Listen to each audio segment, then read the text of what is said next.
Oh, joli tir. Joli tir de Fiona pour maintenir cet écart à 5 buts. Allez, 1 minute 45 avant la mi-temps. C'est à Bourgogne-Franche-Comté d'essayer de réduire cet écart en marquant un dernier ballon. But. Elle voulait y aller toute seule, Agathe Claire. Elle ne pourra pas porter toute l'équipe sur ses épaules. Hein, donc, non, c'est sûr. Et l'arrêt. Léane Gonzalez.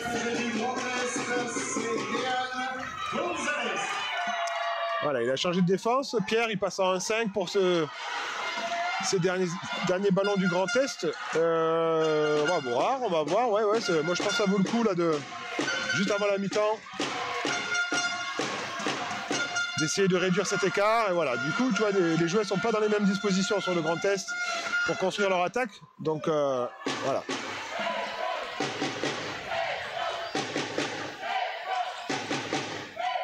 Et voilà, Agathe Claire qui arrive à tromper avec un petit rebond la gardienne. Allez, une trentaine de secondes encore.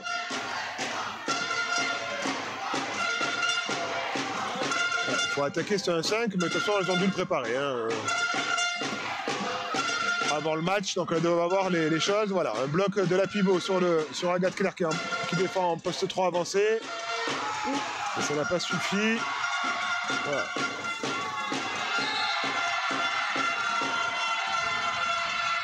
Jeu passif, 8 secondes. Faut tirer. Ouais, il va falloir tirer bientôt. Oui, la numéro 9. Sana Malki. Qui marque ce but et qui permet de... pas vraiment en fait, de prendre de la marge, mais oui, plus 5. Oui, on retrouve leur plus 5. C'était un début de match un petit peu tendu pour les deux équipes. Elles n'arrivaient pas à se lâcher. Elles ne marquaient pas beaucoup. Et bizarrement, c'est quand elles se sont retrouvées à une de moins que le Grand Est a su creuser l'écart. Et depuis, la Bourgogne-Franche-Comté n'a pas réussi à se lâcher. On s'excuse pour les petits problèmes techniques, on fait une petite page de pub et on se retrouve dans quelques instants, à tout de suite.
les tirs. Et comme un savant.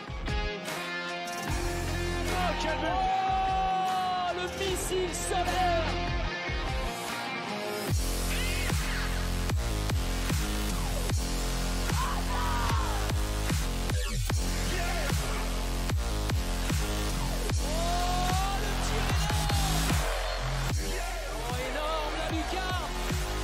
C'est peut-être une des plus belles victoires de ma carrière. Tout ça m'a poussé à avoir une grosse détermination. On ne veut rien lâcher de part et d'autre et c'est tant mieux pour le spectacle.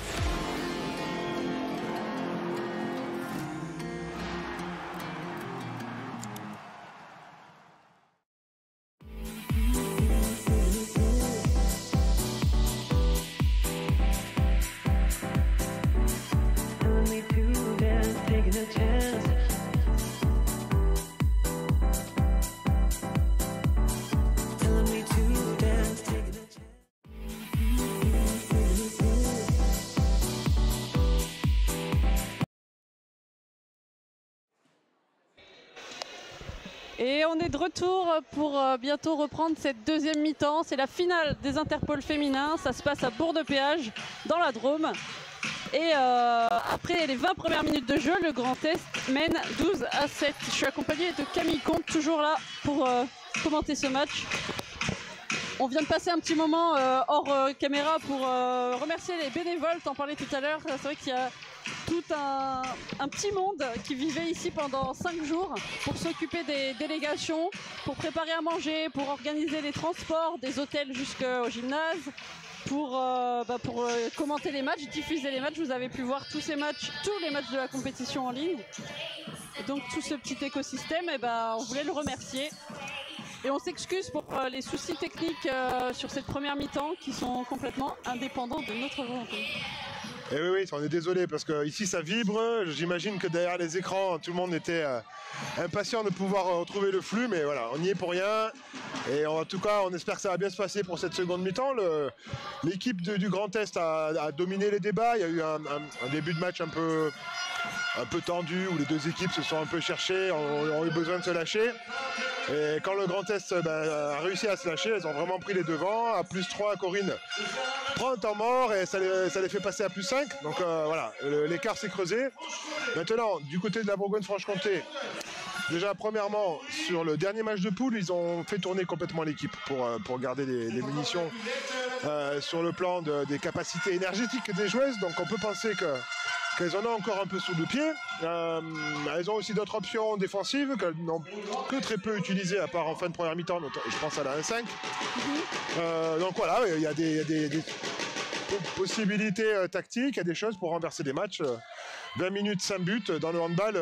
On a déjà vu des retournements de situation encore plus importants que cela. Oui. Et je pense à plusieurs personnes qui sont dans les tribunes, notamment Mimi, Raph, qui ont vécu, et d'autres. Je vois Leïla, le jeune aussi. Enfin, voilà, toute cette génération, les pionnières qui ont amené le premier titre en 2003. Ouais, et on va voir si ça inspire ces joueuses Bourgogne-Franche-Comté à l'attaque. Ça défend en 6-0 côté Grand Est. Oui, avec deux joueuses qui sont beaucoup utilisées sur ces postes 3 et même en attaque. Donc Ivana de Metz et Fiona d'ATH, 14 et 18, et les deux arrières latérales qui défendent en poste 3, parce que leur pivot, Eléa Ferdilus, c'est une poste 2, une joueuse de youth, qui s'est plutôt distinguée dans le glissement. Oh. Ouais. Oh, Orcade, mais beau travail de l'arrière pour passer à son ailière. Oui. Eléa Thévenot.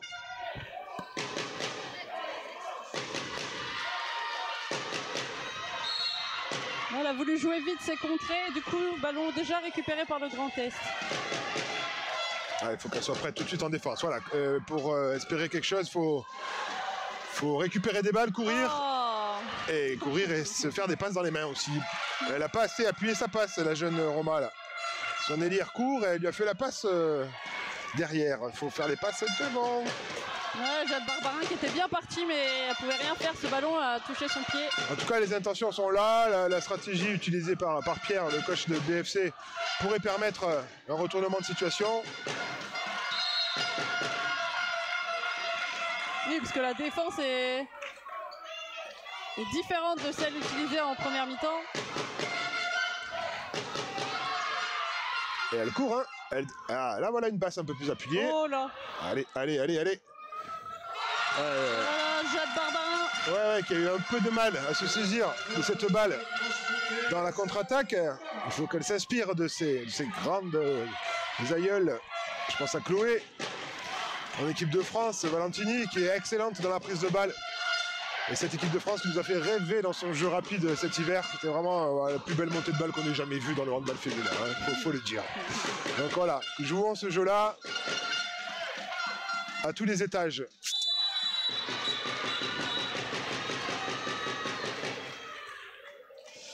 Ah, 2 minutes hein,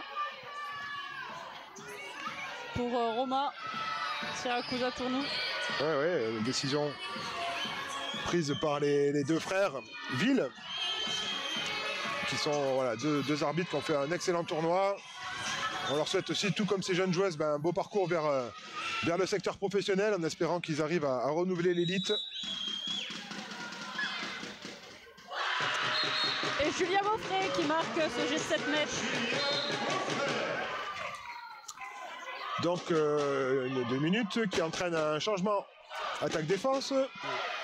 La gardienne de Bourgogne-Franche-Comté sort. La BFC donc joue à 6 joueuses de champ. Donc c'est on pourrait dire du 6-7.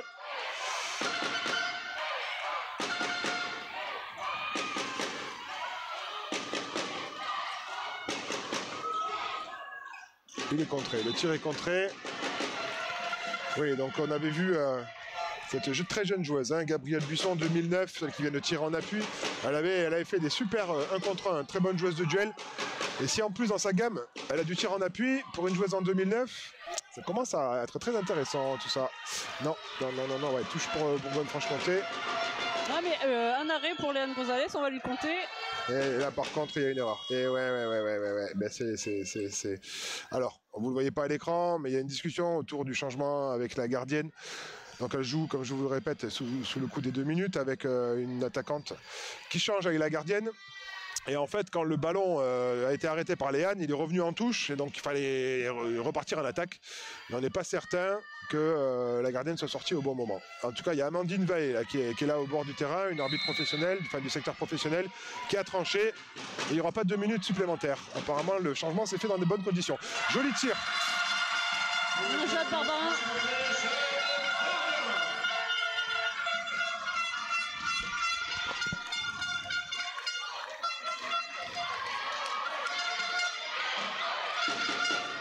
Donc 6 contre 5, plus 4. Allez, la lucidité dans la prise de décision, dans les sorties de balles.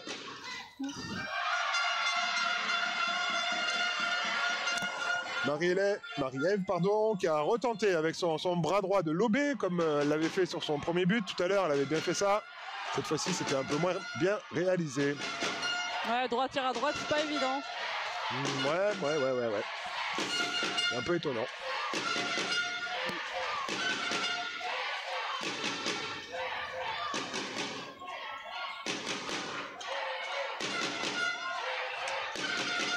Ouais, c'est bien joué.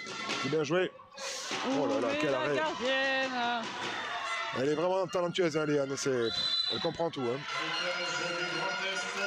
C'est bien joué, ce croisé là qu'on appelle parfois ciseau entre l'arrière latéral et la demi-centre. Agathe Claire a bien su redresser sa course vers le but. Elle tire en tombant et Léane avait tout compris. Pas étonnant qu'elle soit en équipe de France moins de 18. Donc comment attaquer ce 1-5? Donc une sortie poste, une rentrée d'arrière, un tir de loin. Et but. Ivana Atangana. 3e but pour aujourd'hui. Allez le chercher celui-là. C'est bien ce qu'elle fait. Hein. Gabrielle Buisson. Ouais, si jeune et déjà assez maline.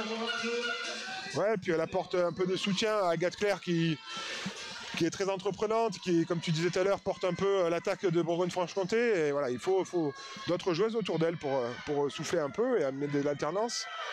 Donc elle avait commencé arrière droite, la jeune Gabrielle.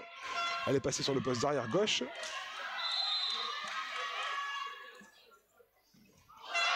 Sans fond pour Agathe Claire. Un ballon détourné par Léane, mais qui rentre. 4 buts d'avance. Alors, il faudra se méfier quand même pour la joueuse qui vient d'être exclue parce qu'elle avait déjà pris 2 minutes. Donc, c'est une joueuse qui a 2 fois 2 minutes. Oh, mais tu es vigilante. Donc, Ouais. on verra ça, on suivra ça. Comment elles s'en sortent là? Une de moins. Une de moins avec 5 joueuses en attaque. Hein. La gardienne est restée dans la cage. Hop. Ah. Ouais.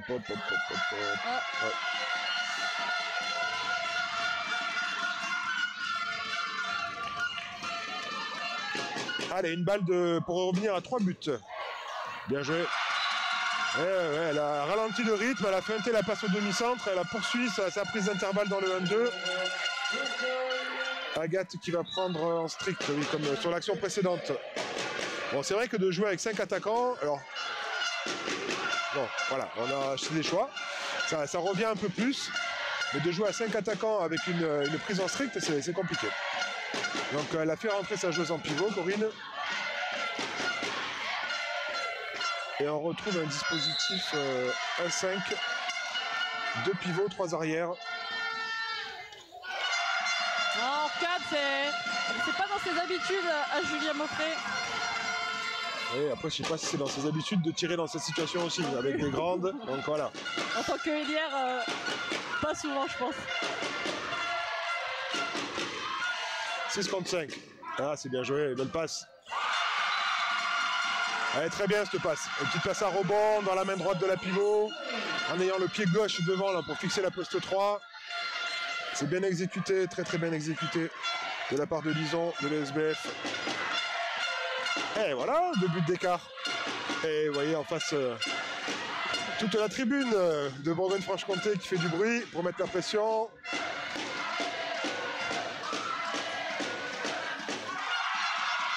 Bel arrêt. De Maloé Gassenet. Ouais. Elles sont revenues à égalité numérique là cette fois-ci. Le grand test, donc elles vont pouvoir reconstruire, et d'ailleurs Corinne donne des consignes à sa demi-centre, reconstruire un jeu plus fluide, peut-être avec sa sortie post-pivot ou par plusieurs stratégies qu'elles ont dû travailler en amont de ce match. Voilà, une rentrée en 2 de Eléa Fervilus, oui, qui joue pivot, qui était passé arrière pour un décalage. Et un autre arrêt, Maloé Gassenet. Une joueuse de Vesoul, née en 2007, la gardienne de BFC. Et une balle pour revenir à un but.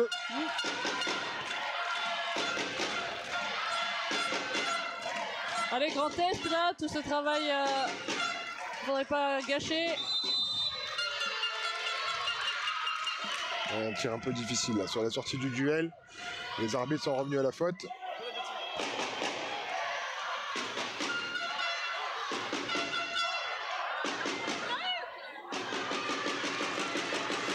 Ouais, au-dessus, ouais. Tir en appui sur un poste 2, pourquoi pas. Avec sa grande envergure, elle peut passer au-dessus. Maintenant, il faut un peu plus de main, de poignet pour placer sa balle ailleurs, parce que là, elle est passée au-dessus du contre, mais aussi au-dessus de la cage. C'est un peu derrière, elle l'a attrapé quand même cette balle. Ouais, elles sont un peu en difficulté, les joueuses. Et l'arrêt de Maloé Gassenet. Le match est un peu plus décousu, je trouve. Dans les constructions des attaques des deux côtés, ouais, c'est moins fluide, c'est moins tranchant, comme dirait Olivier. Oh. Ouais. On est plus sur un jeu de transition avec de la prise d'initiative. Allez, dans le rebond, faut l'attraper. Ouais. Oh, dommage. C'était beau, mais il y avait le pied en zone. Il était bien placé, en tout cas, l'arbitre, pour voir.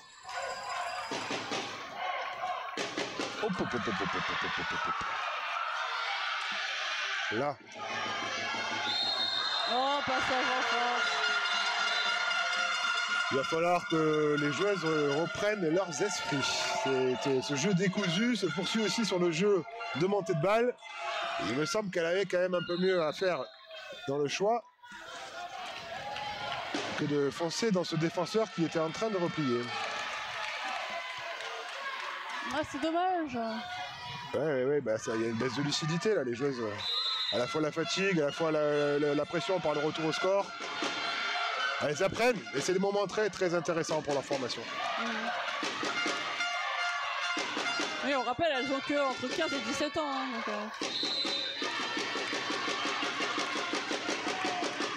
la maturité va venir encore après.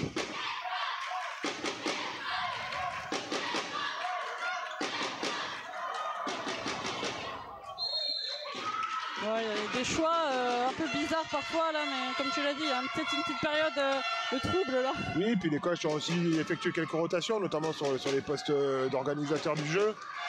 Donc voilà. Ils gèrent aussi les organismes pour gérer une fin de match tendue. Et Léane qui fait cet arrêt qui ne sera pas comptabilisé et qui vient un peu chambrer son adversaire. Ouais, c'est un peu le rôle, hein, c'est le jeu. Dans la cage, on fait un peu. Bien sûr. On rentre dans la tête. Bien sûr, puis bon, si elle va avoir quelques matchs aux arènes de Metz, elle a quelques joueuses aspirantes sur cette capacité à démontrer ce genre de choses. Transformé par Agathe Pierre.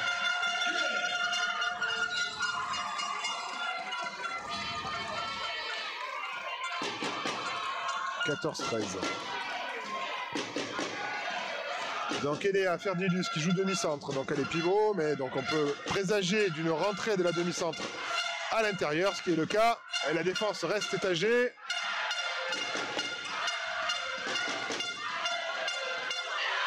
Et il ne faut pas que ce ballon il passe dans ton dos, Agathe, sinon il n'y a personne pour défendre dessus.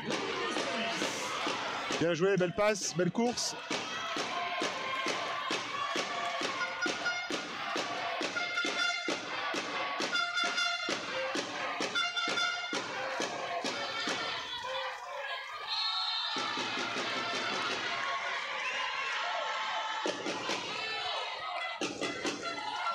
Alors là, il y a quand même pas mal de rotations qui ont été effectuées. Donc, je pense qu'on va retrouver un peu plus de fluidité dans les prochaines minutes.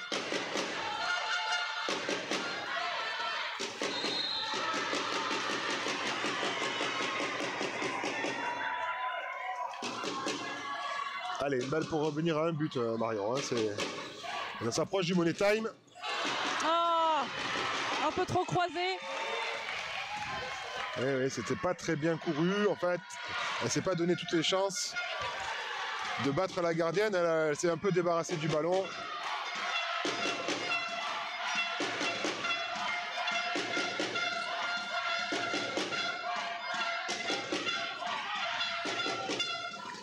Ah, super, un tir de loin. Fiona Gouroussamy qui a déjà 5 buts. Ouais, et puis notamment les deux derniers, là, hein, quand c'était serré, elle a pris les responsabilités. Grantesque avait 5 buts d'écart à un moment donné. Il y a eu plus, non, 5 c'était le maximum d'écart qu'il y a eu. Là, elles sont à 3.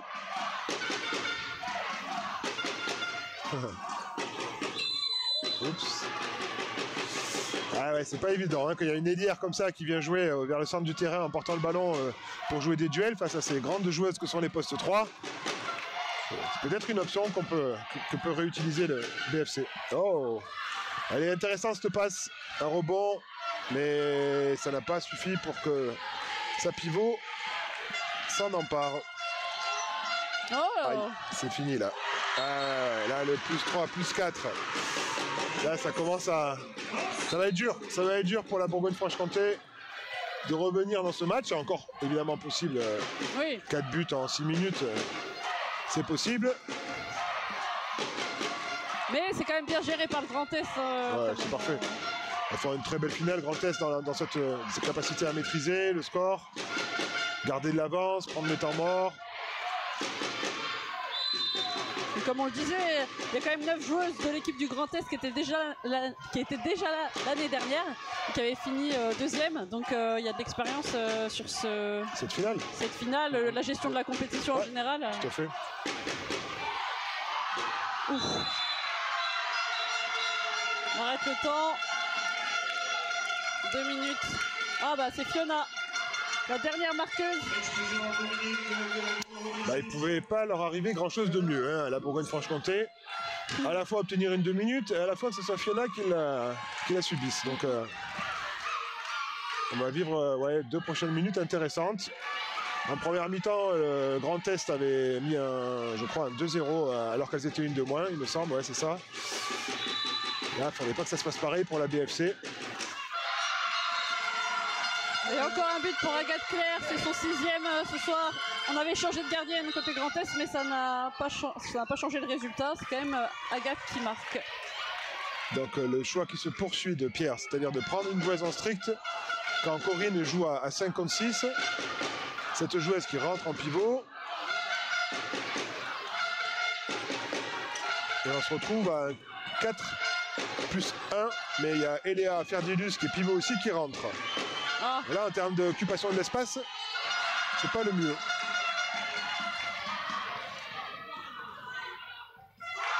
Bien couru, bien tiré. Oui, comme le dit le speaker, Eléa Sagné, une 2008 de la JDA. Et la JDA qui est bien représentée avec 5 joueuses dans cet effectif de la Bourgogne-Franche-Comté. Allez. Un peu plus de 4 minutes, 2 buts, tout est encore possible là. La gestion de ce 56 est moins bonne pour le Grand Est. Voilà. Déjà c'est ça. Il faut que la montre tourne. Sans que... Voilà. Il y a du monde. J'ai préféré son premier choix d'aller au duel et de se faire attraper que celui-là. Hein, mais... Et elle va apprendre. Elle va apprendre. C'est contré. Ah, c'est contré. Ouais. Jeu de coin ou corner, comme vous préférez. Fait un changement là. Oui, il change sa pivot. Pierre pour... Oh, très très belle reculette de Agathe. Eh oui, Léane est une joueuse qui aime bien agresser, avancer vers ses tireurs qui traversent. Et elle est souvent en train de sauter. Donc, elle n'a pas aimé là, cette petite reculette. et puis elle le sait, elle la connaît. Elle la connaît, Agathe, elle a fait souvent cette reculette. Donc, oui, elles jouent ensemble en France 18. et puis, quel gardien aime encaisser une reculette? J'en connais pas, hein, donc ça va la piquer un peu, c'est parfait. Ouais, c'est bien. Voilà, c'est doucement. Non, elle sort trop vite les pivots là. Pourquoi elle se précipite? Ah, peut-être le retour à égalité si BFC gère bien ce ballon. Et là, ça va crier dans le gymnase si elle marque.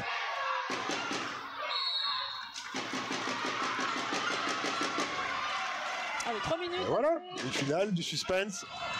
Tous les ingrédients sont là. Une salle remplie. Le flux vidéo qui marche. On leur redonne une occasion. Ouais, ils ont considéré qu'il y avait une faute sur la pivot au moment où on a essayé de recevoir la balle. Là, il y a une solution. Elle s'est refermée.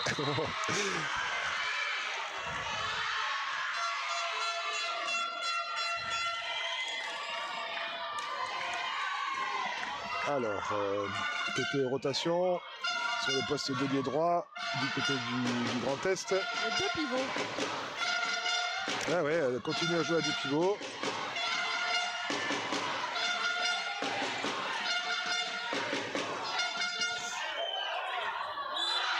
Zone. Oui, elle a mis la main. Il a compté, je pense, à plus zone. Avec sa main. Oui, peut-être. C'est peut-être ça qu'il a...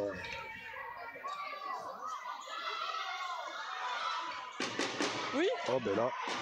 Et non. Ah, elle n'a pas aimé la reculette. Non, elle n'a pas aimé la reculette. Puis bon, c'est dommage, il y a une solution très ouverte. Enfin, le Grand Est aurait pu...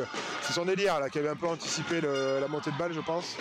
Elle a déserté le côté droit et une solution s'est un peu ouverte toute seule là. Corinne qui appelle qui? Qui appelle une joueuse. Ah oui. Hop, le maillot. But. Plus 2, 1 minute 20. But de Eléa. Temps mort. Ferdilus. Temps mort de Pierre.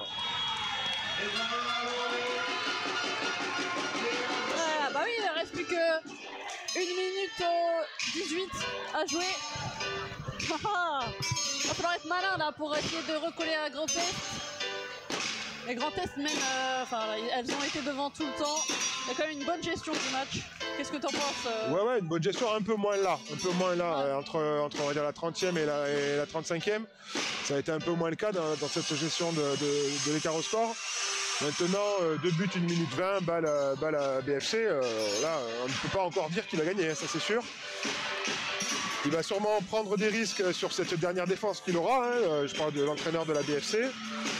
Pour essayer de récupérer un ballon. Maintenant, si cette prochaine attaque ne finit pas au fond des filets, ça va se compliquer sérieusement pour la Bourgogne-Franche-Comté. Et il faut battre la défense et il faut battre aussi Léane Gonzalez, la gardienne. Tout à fait. Léane qui bondit dans sa cage. Elle a envie d'avoir un dernier tir. Elle a envie de... Ça se sent. Elle l'aura. Elle ne touche pas. Bien tiré. Elle était pas loin quand même, la gardienne. Et voilà. Et donc la pression est mise par une stricte. Corinne, elle a son temps mort dans les mains. Il reste 50 secondes. Elle va le poser dans probablement quelques secondes. Elle veut faire tourner un peu pour éviter que... Et elle y va, Corinne, pose son temps mort. Voilà. 40 secondes. Alors 40 secondes, c'est pas évident de tenir la balle 40 secondes. Les arbitres vont lever le bras au bout d'un moment. Ça va dépendre de ce qu'ils vont produire. Mais c'est pas impossible que la Bourgogne-Franche-Comté ait encore un ballon. Alors combien de temps auront-elles la possession de balle, la Bourgogne-Franche-Comté? C'est tout ce que Corinne est en train d'essayer de contrecarrer, de faire peut-être durer cette attaque et bien sûr d'essayer de marquer d'abord. Parce qu'un plus 2 à 30 secondes de la fin, ça serait terminé. Donc voilà, là on est dans du coaching où tu vas parler que d'une chose, la prochaine attaque. Et le repli. Ouais, pendant ce temps, il y a une belle ambiance dans le complexe Vercors. Les délégations qui ont déjà fini leur compète. Ah ben ça danse. On l'air très joyeux. C'est simple, les gens ont les bras levés, ça danse de partout. C'est ça aussi les Interpol. Et elles n'ont pas fini de danser. Ah oui, ça va danser tard ce soir. Ce soir, c'est la soirée. Toutes ces joueuses qui se sont affrontées vont se retrouver côte à côte et à passer des bons moments comme le handball sait le faire. Tout à fait, allez, 40 secondes pour définir le gagnant de ces Interpol, le pôle qui sera au sommet.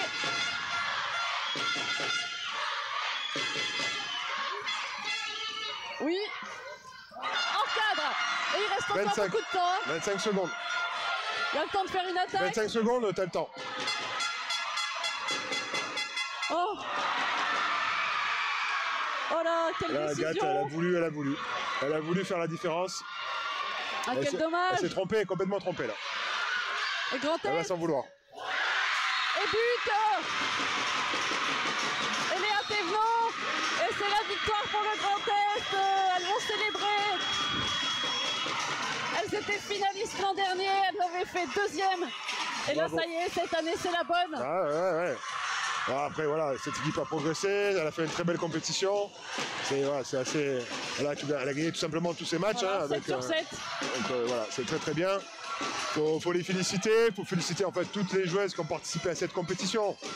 Parce que voilà, j'en connais qui ont fini peut-être mal classées, mais qui ont bien évidemment toutes leurs chances pour poursuivre leur carrière vers le secteur professionnel et vers France A.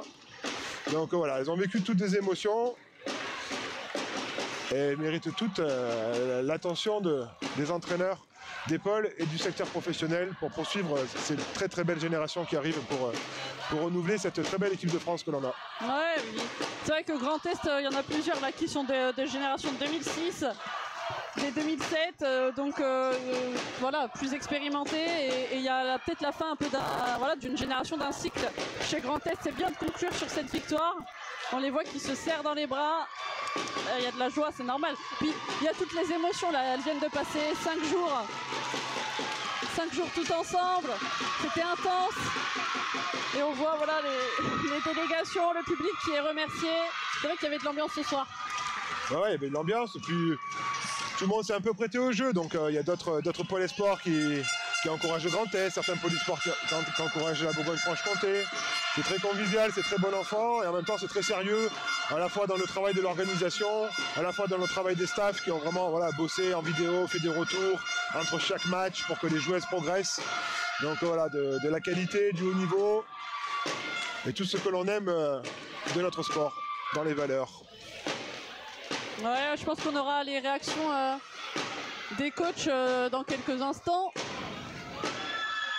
On pourra avoir leur avis, tandis que voilà, les joueuses célèbres. Je pense que Léane Gonzalez, elle est peut-être restée, elle sera peut-être élue meilleure gardienne. Enfin, il n'y a pas vraiment d'élection, mais je veux dire, dans les statistiques, elle a fait vraiment une bonne partie, la gardienne de Grand Est. Elle avait fait beaucoup d'arrêts tout au long de la compétition, et puis elle en a rajouté 6 ce soir. Oui, ben elle a performé comme elle avait vraiment performé cet été avec France Jeune. C'est une joueuse qui confirme, mais il y a d'autres gardiennes qui se sont distinguées sur cette compétition. Ouais, il y en a eu beaucoup, il y a eu beaucoup d'arrêts, il y a eu du spectacle. C'est vrai que au niveau des gardiennes, on était bien lotis cette année. Non, mais surtout sur tous les pôles, il y a vraiment un travail de formation qui est fait. Donc voilà, on va garder l'antenne parce qu'on est en train de parler de la formation et du travail. Et je vais vous dire qui c'est qu'on a à côté de nous, c'est Eric Barada, donc, qui est l'un des grands artisans de ce PPF féminin. Eric qui vient de nous rejoindre après avoir passé tout son temps au bord du terrain pour observer cette finale et tous ces matchs. Voilà, un mot assez simple. Qu'as-tu pensé de cette édition et de cette compétition? Qu'as-tu pu observer et pu voir de cette compétition Interpol? Dans l'ordre, d'abord, une excellente organisation de la Ligora, du comité de Rome Ardèche et du club, et des clubs associés. Ça, c'est la première chose. Je suis extrêmement reconnaissant parce qu'on a besoin, pour pouvoir faire une belle compétition, d'avoir une organisation à la hauteur. Donc ça, c'est déjà le premier point. Mais bien entendu, moi, ce qui m'intéresse le plus, c'est l'aspect handball. Sur l'aspect handball, je pense que c'est une belle édition. Sans grande surprise, parce qu'on sait qu'on a en France une génération 2006-2007 de qualité, même si quelques-unes des têtes de pont ont déjà basculé vers les centres de formation. Mais bon, on a une génération plutôt riche, donc je pense que c'était une compétition de bon niveau qui marque, à mon sens, la poursuite des avancées du PPF et de notre filière de formation. Et puis une finale que ça soit la finale 3-4 ou la finale 1-2, qui me semble avoir été à la hauteur du tournoi, avec du suspense, du talent, plein de choses qui nous mettent l'eau à la bouche pour la suite. Ouais, après voilà, il y a cet aspect compétition avec un classement qui détermine un classement des régions, mais ton regard aussi n'est pas lié seulement au résultat. Je disais avant que tu arrives qu'il y a des joueuses qui jouent dans des équipes qui ont fini mal classées, mais qui ont toutes leurs chances pour aller vers le secteur pro et peut-être France A. Donc voilà, c'est aussi ça le regard que tu as. Oui, bien entendu. Je veux dire, il nous faut un support compétitif et évidemment les territoires où le nombre de licenciés, la culture handball est la plus développée, qui bénéficie du support culturel de clubs très implantés. J'ai à la finale le Grand Est, je veux dire, du pôle implanté à Metz, de l'autre côté la Bourgogne-Franche-Comté, le pôle implanté à Besançon. Donc on est dans les places fortes du handball féminin français, bien entendu.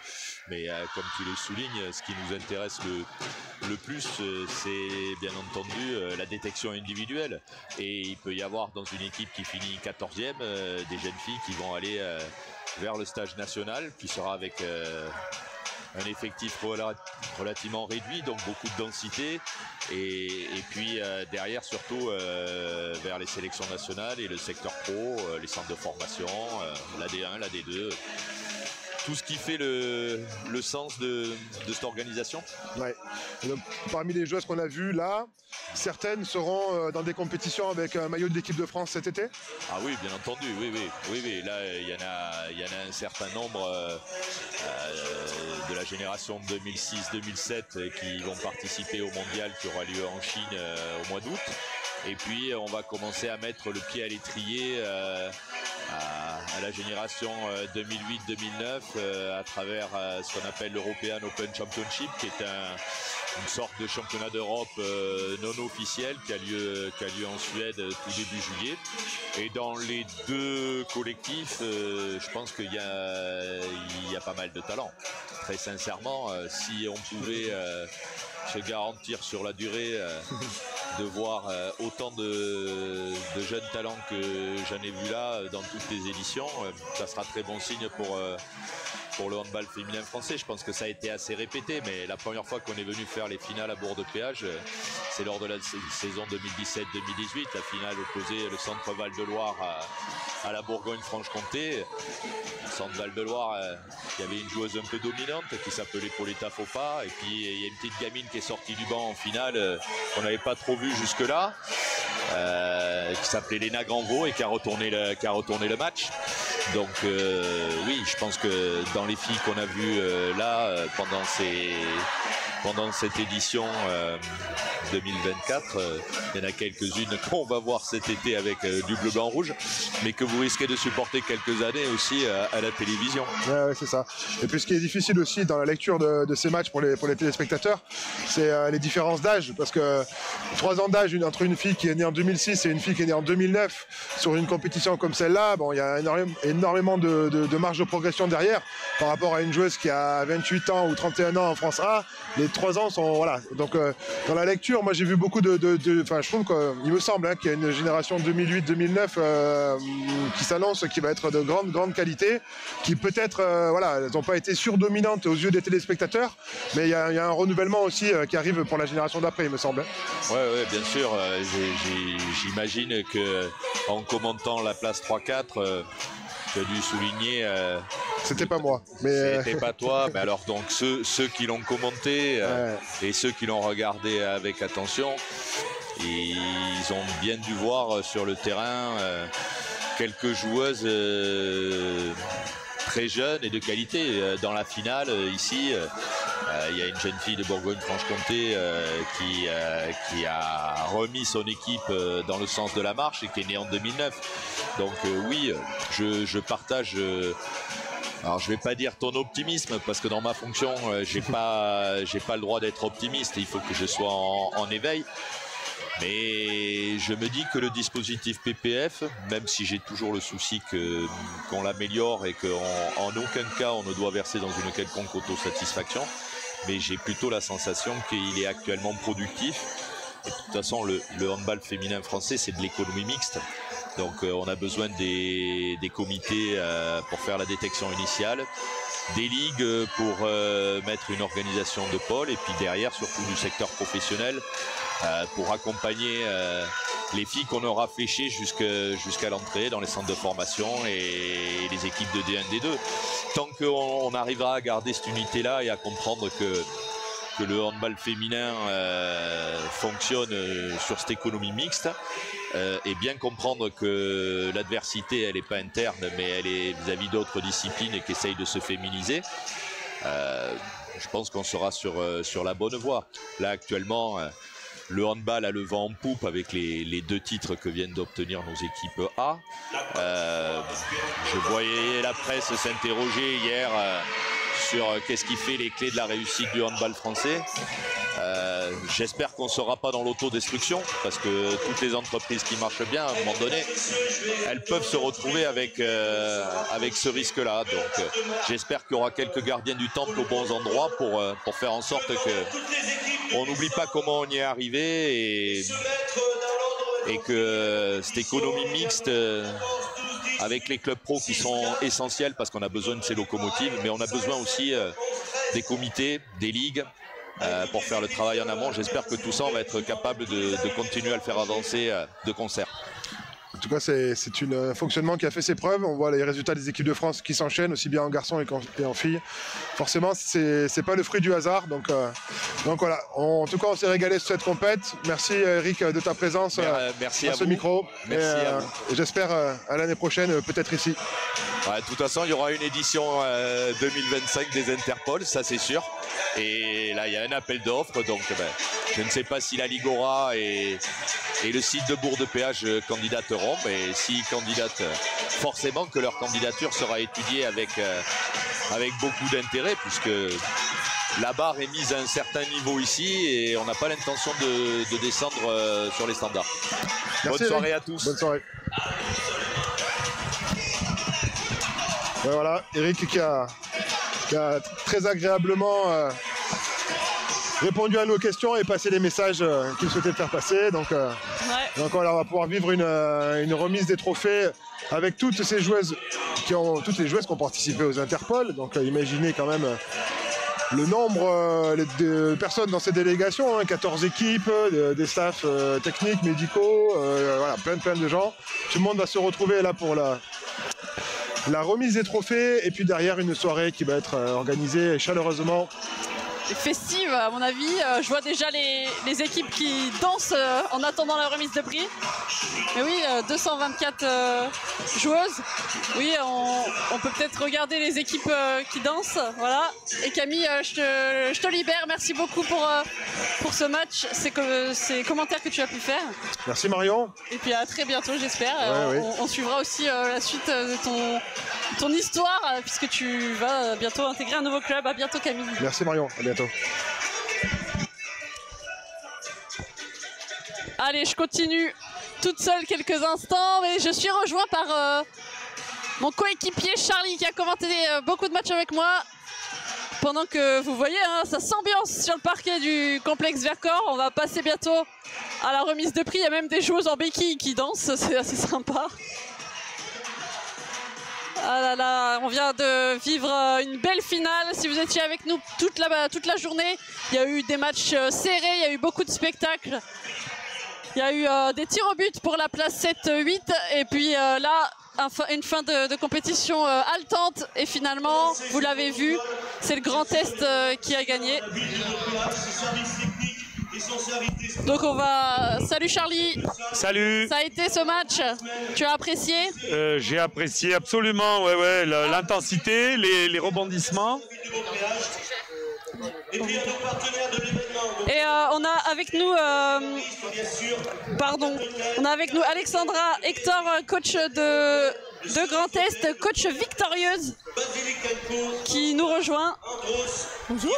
Bonjour, alors ça y est, victoire empochée, vous étiez finaliste l'année dernière, cette année c'est la bonne, la génération était prête, c'est la victoire. Oui, c'est une très belle victoire collective, une belle compétition dans l'ensemble où on est monté en crescendo et ils ont fait une magnifique finale en étant très à l'écoute de toutes les consignes et de tout ce qui était prévu pour battre la Bourgogne-Franche-Comté. Oui, il y a eu des rebondissements dans cette finale, vous avez pris le devant, après vous avez été remonté, vous avez repris un peu, enfin voilà, ça s'est joué. Ils sont jamais revenus à égalité. Voilà, à chaque fois on a su mettre le but pour repartir en avant.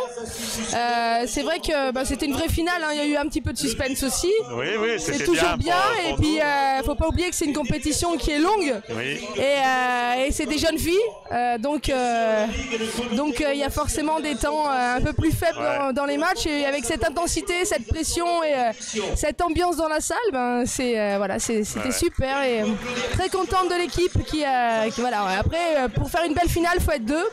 Donc chapeau aussi à Bourgogne-Franche-Comté. Vous avez senti la fatigue des filles au fil des jours?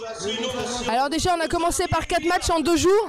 Donc déjà le 4e match du 2e jour était compliqué, mais on a pu compter sur tout l'effectif et tout le monde a répondu présent, donc franchement c'est pour ça que c'est une belle victoire collective. Tout à fait. Félicitations pour ça. Après il y a pas mal de joueuses de 2006 qui vont du coup partir. Est-ce que vous avez dans les tuyaux des 2009 qui vont arriver, des 2008 pour pouvoir prétendre l'année prochaine à conserver évidemment. Mais on va tout faire pour, bien sûr qu'il y a des très belles joueuses qui arrivent aussi. On a la chance d'être une grande région, le Grand Est riche de licenciés et de clubs qui bossent et des comités qui bossent. Donc, oui, une région de culture, voilà, il y a la culture handballistique.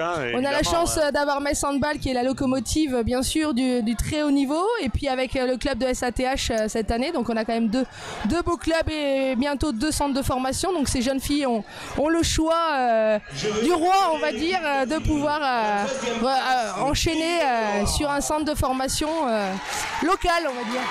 Voilà, et les jeunes qui arrivent trouveront leur place dans l'équipe l'année prochaine, et voilà, je n'en doute pas qu'elles seront présentes. On a une très belle génération 2007 là, on avait 5 2006, 5 2007 et puis des petites jeunes pour voilà, venir s'aguerrir et vivre une belle expérience. C'est vrai que sur les derniers classements, on remonte jusqu'à 2018, vous aviez fait quasiment toujours dans le top 4, sauf un petit accident en 2022. Ouais. Mais il y a une vraie stabilité. Enfin, tous les ans, vous êtes performants. C'est vrai que c'est une belle région qui est bien portée par un gros club. Donc il y a du talent dans le Grand Est. Voilà, exactement. Voilà, tout ce qu'il faut pour que ça dure en fait. Il y a intérêt, oui. Ouais, bien sûr. Eh bien, on vous le souhaite. Merci, c'est gentil. Voilà. Merci Alexandra, et je vous laisse aller profiter de célébrer ça avec les filles. Merci. Merci. Et vous voyez en même temps les remises de récompenses qui ont commencé. On a déjà récompensé les 14e qui étaient Antilles-Guyane, les 13e qui étaient Pays de la Loire, et là, si je me trompe pas, ce sont les 12e Réunion Mayotte. Voilà, récompensées, un sac leur est remis. Elles sont... voilà, le temps de la petite photo. Oui, le protocole classique. Hein, je ne sais pas si on a un grand angle sur la totalité de la salle. Vous voyez, toutes les délégations sont réparties autour du podium. Et voilà. On accueille la Normandie, 11e, qui ont su se démener face à Réunion Mayotte. C'était un match serré qui a eu lieu ce matin. Elles ont emporté. Il y a quand même 2 paires de béquilles. Ouais, c'est ce que j'étais en train de compter là. Donc 2 paires de béquilles. Donc il y a eu un petit peu de difficulté sur la fin pour ces demoiselles. Et c'est Franck Robert, le président du comité de Dromardèche de handball, qui vient leur remettre le sac. Enfin, pour l'instant, il le garde, mais il va leur donner. Le comité de Dromardèche qui était évidemment très impliqué dans l'organisation de ces interpolls, puisqu'on le dit, c'était en tripartie entre la Ligue Aura qui porte cet événement et qui était aidé localement par le comité de Dromardèche, dont vous voyez le président, et bien sûr, le club de Bourg-de-Péage, voilà. le nouveau club qui s'appelle Handball Bourg-de-Péage 26. C'est le nouveau nom du nouveau club de Bourg-de-Péage. D'accord. Allez, on appelle les numéros 10, les Hauts-de-France, qui ont perdu d'1 but face à l'Occitanie, qu'on va voir juste après du coup. Les Hauts-de-France qui étaient 5e de leur poule. Dans un match très très accroché, hein, d'ailleurs qui s'est terminé avec 1 but d'écart. On pensait avoir notre séance de tir au but sur ce match. Eh bien non, ça a souri aux Occitanes au dernier moment. Donc voilà, les nordistes qui terminent 10e de ce tournoi IPF 2024. Ouais, j'aime bien, elles ont un beau pull. Une belle couleur. Joli survêtement vert et noir là, du plus bel effet. Allez, l'Occitanie qui a eu un démarrage un peu poussif, un peu compliqué, mais qui ont su revenir dans la compète dès le 3e match. Oui, on a échangé avec le staff. Effectivement, elles étaient un petit peu paralysées par l'enjeu. Ils ont fait jouer beaucoup de jeunes joueuses. Et donc l'enjeu les a un peu paralysées au début. Et puis elles se sont installées dans la compétition. Et elles ont fini par faire des matchs tout à fait intéressants avec des choix tactiques et des stratégies bien plus abouties. Donc voilà, elles sont pas peut-être pas à la place où elles pensaient être, mais ça s'est joué à peu de choses. La preuve, elles ont fait match nul contre la Bretagne. Oui. Qui a joué la place de 3-4 devant. Donc ça s'est joué à très peu pour ces jeunes filles. Pour la 8e place, on accueille la Nouvelle-Aquitaine qui a fait aussi, franchement, une compétition respectable. 3 victoires, 3 défaites pendant les phases de poule. Et puis là, défaite contre l'équipe Aura, mais au terme d'un match haletant qui s'est terminé au tir au but. Absolument, le seul match qui est allé au tir au but, ça nous a permis de tester cette formule là qui nous a bien plu, évidemment, nous aux commentaires, hein, plus il y a de suspense et plus on est content. Et voilà, donc Nouvelle-Aquitaine, vainqueur du tournoi l'année dernière, donc qui était un petit peu plus en dessous cette année. Les locales, l'Auvergne-Rhône-Alpes. Voilà, qui ont pour le coup le suffrage de la salle là. Hein. Ben oui. Bon, elles espéraient peut-être aussi finir un peu plus haut. Elles avaient fait un très bon résultat l'année dernière. Elles étaient 3e. Donc là, voilà, un peu en dessous. Elles finissent 7e. Ben, je pense qu'elles ont eu un petit peu aussi des moments faibles là. Peut-être pas le premier match, mais après, voilà, il y a eu des moments où ils ont un petit peu raté leur match. Et voilà, ça leur a pas permis de marquer des points autant qu'elles auraient voulu. Allez, les 6e, ce sont l'équipe de la région Sud. Non, du Centre Val-de-Loire. Ah oui, pardon, Centre Val-de-Loire, oui, autant pour moi. Oui. Je passais déjà aux gagnantes du match. Non, Centre Val-de-Loire, dont je reconnais effectivement des gardiennes qui sont bien efficaces. Ah bah c'est une des caractéristiques de ces IPF 2024, c'est qu'on a eu des gardiennes magnifiques dans pratiquement toutes les équipes. Ouais. Quelquefois même des binômes de gardiennes, hein. Il n'y avait pas un titulaire et une remplaçante. Il y avait du très très lourd dans les buts cette année. Et les voilà, Région Sud, je me suis trompé sur l'équipe d'avant, elles sont là. Région Sud. Alors Région Sud, hein, rappelons-le, pourquoi Région Sud? Parce qu'on ne les appelle plus PACAP, Provence-Alpes-Côte d'Azur, parce qu'elles ont été fusionnées avec la région Corse. Et donc voilà, maintenant c'est leur nom, pas au niveau administratif, hein, on parle là de handball, dans la nomenclature du handball, elles sont maintenant la Région Sud. Ouais, qui ont été récompensés là par Andy Morenas, l'élu de la ville de Bourg-de-Péage, la ville de Péage qui a toujours été très impliquée dans ces interpols, qui met à disposition déjà ce beau complexe Vercors. Et 4e, celle qui échoue au pied du podium. Eh ben, c'est la Bretagne. Non, oui, oh, je sais plus. Oui, c'est la Bretagne qui a perdu le match. 21-19 contre l'Île-de-France. Ouais, et qui sont là récompensés par un des dirigeants du club de Bourg-de-Péage. Un match acharné, physique, hein. Il y a eu un défi physique permanent là pendant 40 minutes.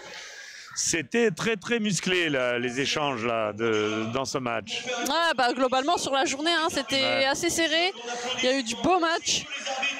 Ah, on va remercier les arbitres. On fait venir. Bon, ils sont plus tous présents puisqu'il y en a qui ont dû retourner pour des obligations scolaires. Oui, alors rappelons-le, hein, ils étaient 6 binômes au départ de ce tournoi à se partager les 49 matchs, donc ils n'ont pas chômé cela non plus. Et donc deux sont partis donc pour des raisons scolaires, et puis un binôme a abandonné hier, mais ils sont là je pense, 1, 2, 3, 4, 5, oui ils sont là, qui ont dû renoncer à cause d'une blessure de l'un d'entre eux. Voilà. Ah oui, un arbitre doit être capable de courir quand même autant que les joueuses, hein, donc il faut effectivement être en pleine santé physique, et là sur la durée, voilà, un binôme qui ne pouvait pas officier aujourd'hui.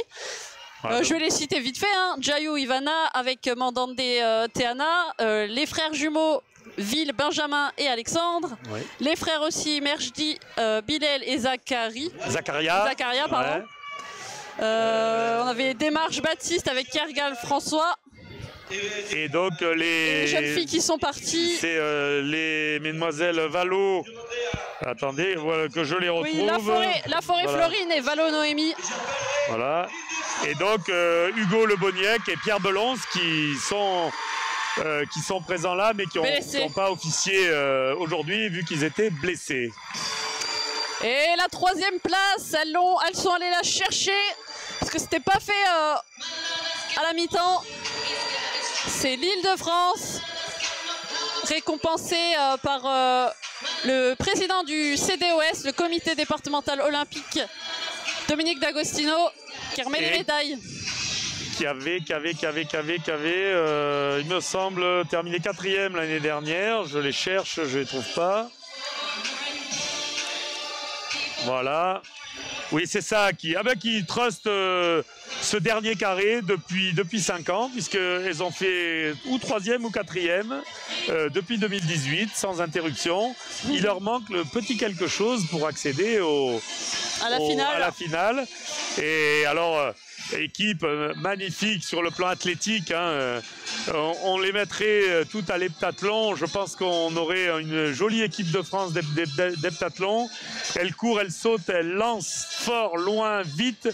Mais au niveau, sur le plan handball, il leur manque un tout petit bricole à chaque fois pour passer le cut, comme on dit au golf, et arriver sur la plus haute marche du podium. Mais en tout cas, il y a de belles promesses dans cette sélection d'Île-de-France. Ouais, puis elles doivent elles mettent l'ambiance à mon avis, parce qu'il y avait beaucoup de délégations qui les ont soutenues pendant leur petite finale. Comme quoi, elles doivent bien s'amuser avec les autres, être conviviales, et c'est aussi des valeurs qu'on apprécie beaucoup dans le monde du handball. Allez, on remet des petites médailles à tout le monde. Ça prend un petit peu de temps. Ouais, les autres délégations avaient un sac souvenir, des t-shirts apparemment, d'après ce que je vois. Ouais, elles l'ont aussi, mais du coup, quand même, à la 3e place, il y a une médaille, il y a la médaille et une coupe, petite coupe de 3e. Elles prennent la pause. Donc, comme chacun sait, 3e place, la médaille de bronze.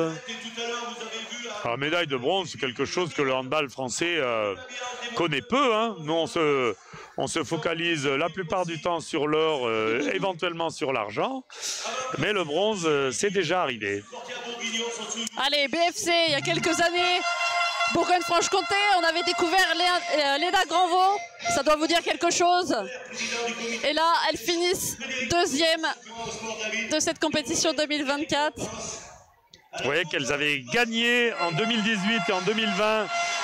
Elles étaient un peu rentrées dans le rang en 2022-2023, en finissant respectivement en 9e et 5e. Et là, les revoilà donc en finale. Et donc, elles échouent de justesse d'un but, hein, si mes souvenirs sont bons. Souvenirs récents. Elles échouent de justesse pour la finale, mais elles reviennent donc sur cette place intermédiaire de deux buts, c'est exact. 19-17, puisqu'il y a eu un dernier but tout à fait. dans l'ultime seconde qui a mis Grand Est à l'abri là, sur cette fin de match. Voilà, donc bravo à la Bourgogne et à la Franche-Comté. Voilà. Oui, un territoire aussi qui est habitué aux résultats, hein, comme tu le disais. Hein. Et donc voilà, une équipe très solide tout au long du tournoi. Et voilà, donc c'est à nouveau Franck Robert qui remet, accompagné de Andy Morenas, l'élu de la ville de Beaupéage, qu'on voyait tout à l'heure. Et donc voilà, qui remettent les médailles à toutes ces demoiselles. Donc jusqu'à 16 par délégation, hein, je crois que j'étais à peu près toutes complètes, peut-être certaines à 14 ou 15 seulement, mais elles avaient droit à 16 représentantes. Donc ils pouvaient choisir d'emmener 2 ou 3 gardiennes et puis 13 ou 14 joueuses suivant les choix des coachs. Donc certains ont amené 3 gardiennes, effectivement, relativement peu, mais les Pays de la Loire par exemple.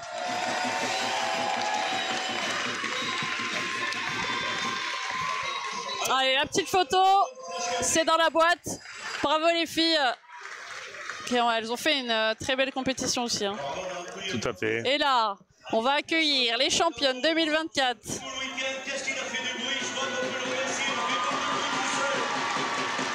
Avec les supporters qui sont là, qui font du bruit. Le président de la Ligue Aura Handball, Auvergne-Rhône-Alpes Handball, qui va participer à la remise de récompenses. Le représentant du comité de Romardèche de handball, Franck Robert. Encore Franck Robert, ben il bosse aujourd'hui, Franck, c'est impressionnant.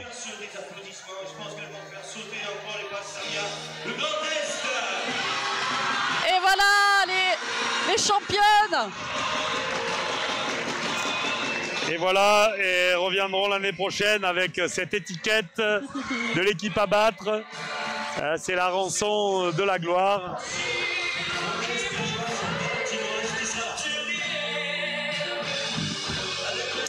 Alors rappelons-le, ils ont gagné ce match 19-17, un match acharné où la Bourgogne-Franche-Comté a, dans un premier temps, eu du mal, et puis elle est remontée, et puis les joueuses du Grand Est ont réussi à se remettre un petit peu à l'abri. Ouais, c'était maîtrisé, elles ont été devant pendant tout le match. À un moment, oui, Bourgogne-Franche-Comté est revenu à un but, mais pendant la majeure partie du match, c'était vraiment maîtrisé par le Grand Est et par les deux coachs, hein, Alexandra Hector qui est venue répondre à nos questions, et Corinne Crumbles. En tout cas, pareil, hein, un territoire, on le disait avec Alexandra, un territoire qui est habitué à truster le haut du classement, du 3e, 4e place. L'année dernière, c'était 2e. Cette année, ça y est, championne de ces Interpol. Ouais, je pense, lors de la remise de la coupe, là, ça va crier, ça va sauter. Ouais, une région vraiment de culture handballistique, hein, depuis toujours. Donc, ces jeunes filles perpétuent la tradition, là, en l'occurrence. C'est un peu, on rappelle que le handball est un sport germanique, hein, donc il est peut-être un peu arrivé par là, en France, hein, si ça a commencé, si ça a transpiré par la frontière. C'est passé par là. Et c'est Sarah Aubry, numéro 11, qui va présenter la coupe à ses coéquipières. Ah, une petite chorégraphie comme là. L'équipe de France.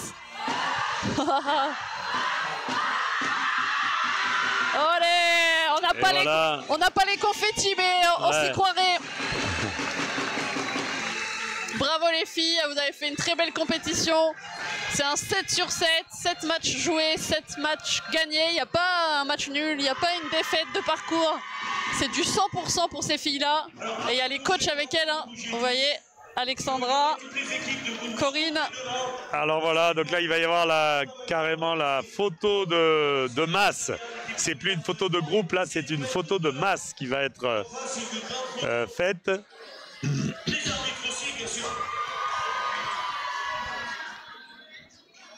Et voilà, les photographes vont pouvoir s'en donner à cœur joie pour immortaliser là, ces instants. Avec les quelques filles, hein, qui se promènent là dans les différentes délégations. Ouais, bah c'est sur cette belle image, je pense que on va voit se quitter, hein.